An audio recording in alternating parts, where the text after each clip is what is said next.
Finally আজ ঘুম থেকে উঠে আমি সকাল সকাল চাদরটা রাখে দিলাম রশিতে টাঙে। যে দেখতে টাঙে রাখার পরে আমি যাবো এখন জল খেতে। ঘুম থেকে উঠলে আমার জল লাগবে, তার জন্য আমি জল খাওয়ার জন্য বসে পড়লাম।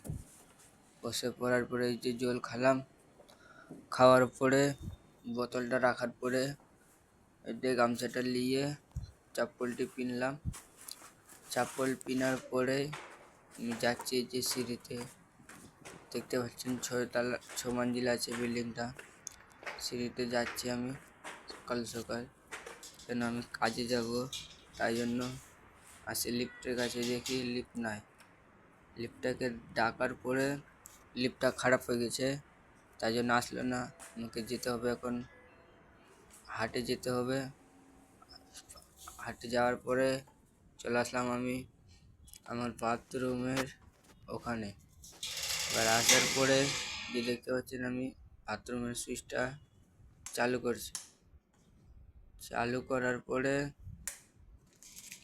বাথরুমে ঢুকে গেলাম। ঢোকার পরে এই যে দেখতে পাচ্ছেন বাথরুমটা ইংলিশ বাথরুম। এবার ঢোকার